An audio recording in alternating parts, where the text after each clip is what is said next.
देश हा देव असे माझा. नमस्कार रसिक श्रोते हो, आपण ऐकता आहात रेडिओ विश्वास 90.8 कम्युनिटी रेडिओ. तुमचं जगणं तुमचा आवाज. मंडळी, मी विश्वास देशपांडे तुम्हा सर्वांचं भारतरत्नांवर बोलू काही या कार्यक्रमाच्या 23व्या भागामध्ये मनपूर्वक स्वागत करतो. मंडळी, या कार्यक्रमाच्या मागच्या भागामध्ये आपण पाहिलं की सरदार पटेलांनी भारतातली जी काही विखुरलेली संस्थानं होती ती युक्तिप्रयुक्तीनं स्वतंत्र भारतामध्ये सामील करून घेण्यासाठी कशा प्रकारचे प्रयत्न केले आणि मागच्या भागामध्ये त्रावणकोर आणि जोधपूर ही संस्थानं आपला मुत्सद्दीपणा वापरून कशा प्रकारे त्यांनी सामील करून घेतलं स्वतंत्र भारतामध्ये, त्याची रोमहर्षक हकीकत मागच्या भागात मी तुम्हाला सांगितली होती. अशाच प्रकारची हकीकत काठियावाड या राज्याबद्दलची आणि भोपाळबद्दलची मी तुम्हाला सांगणार आहे. मंडळी, त्रावणकोर राज्याप्रमाणेच गुजरातमधलं काठियावाड हे राज्यसुद्धा स्वतंत्र राहण्याचं स्वप्न पाहत होतं.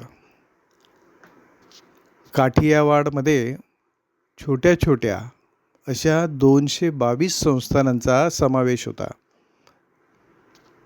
या संस्थानांच्या भारतातील विलिनीकरणासाठी सरदार पटेलांनी 18 कलमी योजना बनवली होती आणि या संस्थानांमध्ये पोरबंदरचा सुद्धा समावेश होता. महात्मा गांधीजींचा जन्म पोरबंदर या ठिकाणी झाला हे आपल्या सगळ्यांना माहिती आहे. त्यामुळे पोरबंदरसहित या सगळ्या संस्थानांचं एकत्रीकरण व्हावं या मताचे गांधीजी होते. पण या संस्थानांवर नवानगरचे राजे, नवानगर जे आता जामनगर म्हणून ओळखलं जातं, तिथले राजे जामसाहेब यांचा फार मोठा प्रभाव होता आणि काठियावाडमधल्या 7 राज्यांनी भारतात सामील न होता स्वतंत्र राहण्याचा निर्णय घेतला होता. आणि म्हणूनच सरदार पटेलांसमोर या राज्यांना भारतात सामील करून घेणं हे एक मोठं आव्हान होतं. जामसाहेब हे अनुभवी आणि प्रभावी व्यक्तिमत्व होतं. राजस्थानमधल्या संस्थानिकांना आपल्या महासंघात सामील करून घेण्यासाठी हे जामसाहेब आणि गुजरातमधल्या अन्य महाराजांचा एक गट दिल्ली विमानतळावरती राजस्थानला जाण्यासाठी थांबलेला होता. ही बातमी सरदार पटेलांना कळाली आणि लागलीच त्यांनी जामसाहेबांना आपल्याकडे भोजनासाठी बोलावलं. त्यांच्यासाठी खास मोटार पाठवली. पटेलांबरोबर झालेल्या भेटीत जामसाहेबांना पटेलांनी जिनांच्या कुटील कारस्थानाची कल्पना दिली आणि जर ते भारतीय संघराज्यात सामील झाले नाहीत तर पाकिस्तानकडून भविष्यात होऊ शकणारा धोका जामसाहेबांना त्यांनी समजावून सांगितला. सरदार पटेलांची ही क्लुप्ती अतिशय यशस्वी ठरली. जामसाहेबांना पटेलांच्या बोलण्यातून भविष्यात काय होऊ शकतं याची चुणूक दिसली आणि त्यांनी भारतात सामील होण्याचा निर्णय घेतला. मंडळी, हा पटेलांच्या मुत्सद्दीगिरीचा मोठा विजय होता. 15 जानेवारी 1948 या दिवशी काठियावाड राज्यातल्या सगळ्या संस्थानातल्या राजांची एक सभा पटेल यांनी बोलावली. त्या सभेमध्ये सगळ्या संस्थानिकांना भारतीय संघराज्यात सामील होण्याचं कळकळीचं आवाहन त्यांनी केलं. या संस्थानिकांना भारताच्या नवनिर्माणामध्ये सामील होण्याचं आवाहन त्यांनी केलं. त्याचप्रमाणे स्वतंत्र राहण्याचा आणि असं स्वतंत्र राहिलं तर पाकिस्तानकडून भविष्यात होऊ शकणारा धोका त्यांना पटवून दिला. मंडळी, पटेलांच्या भाषणाचा त्या सगळ्या संस्थानिकांवर एवढा प्रभाव पडला की त्या सर्वांनी त्याच दिवशी भारतीय संघराज्यात सामील होण्याला मान्यता दिली.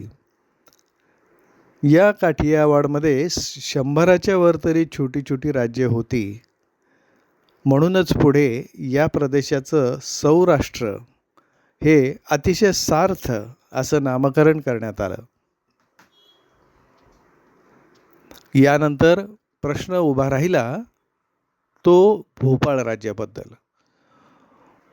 भोपाळचे महाराज म्हणजे तिथले नवाबसाहेब होते.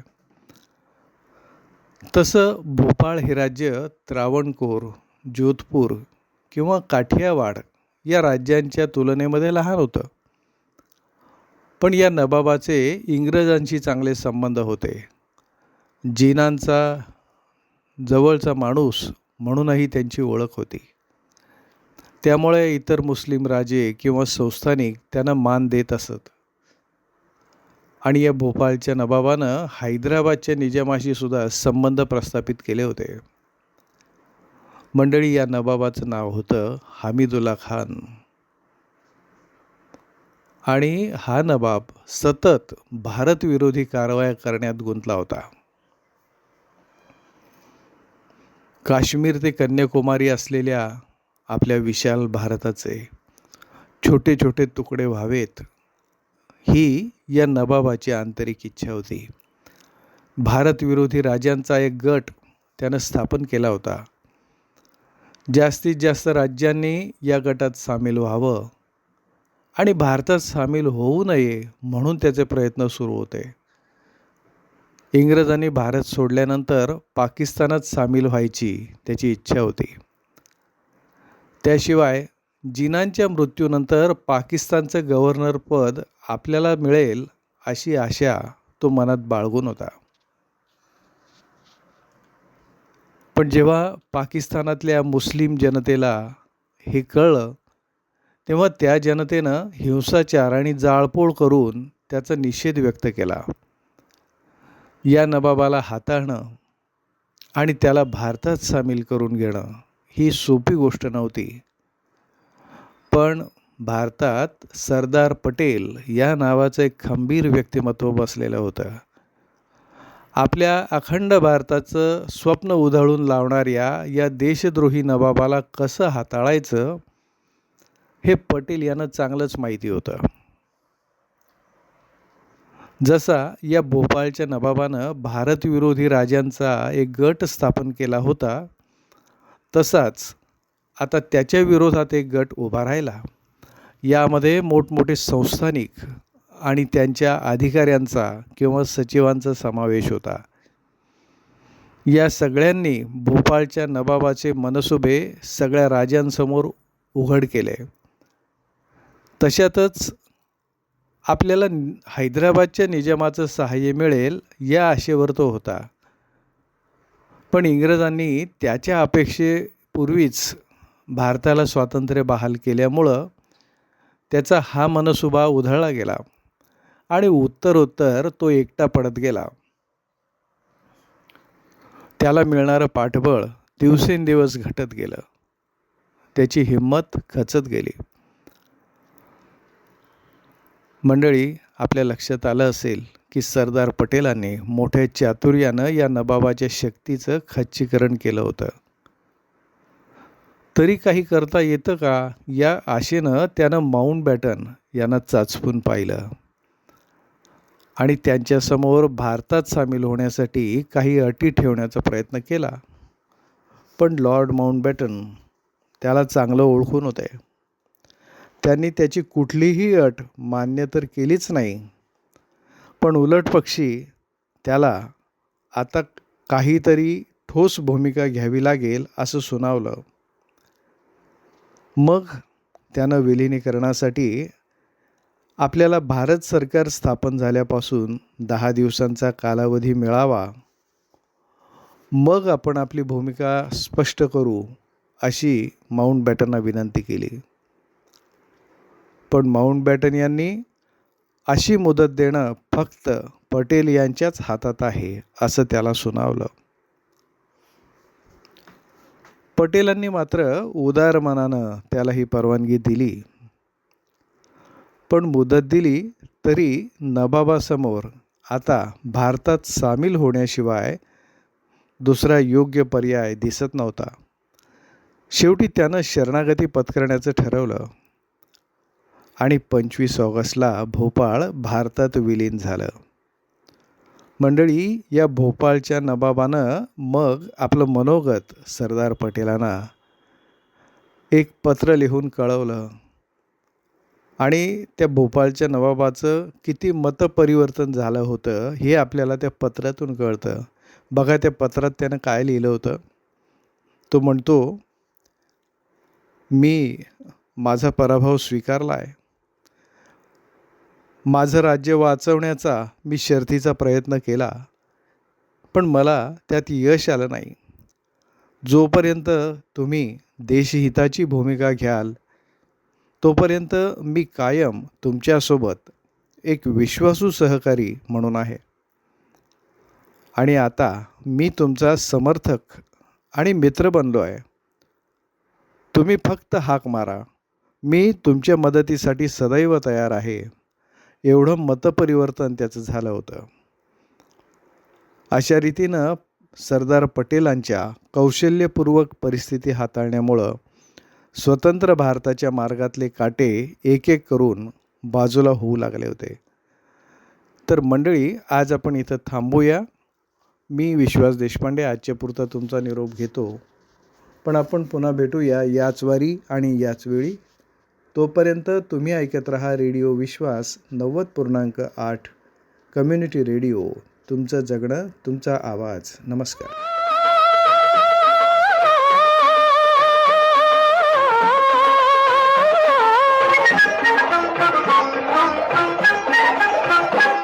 देश हा देव असे माझा, देश हा देव असे माझा. अशी घडावी माझ्या हातून, अशी घडावी माझ्या हातून तेजोमय पूजा. हो हो हो. देश हा देव असे माझा, देश हा देव असे माझा.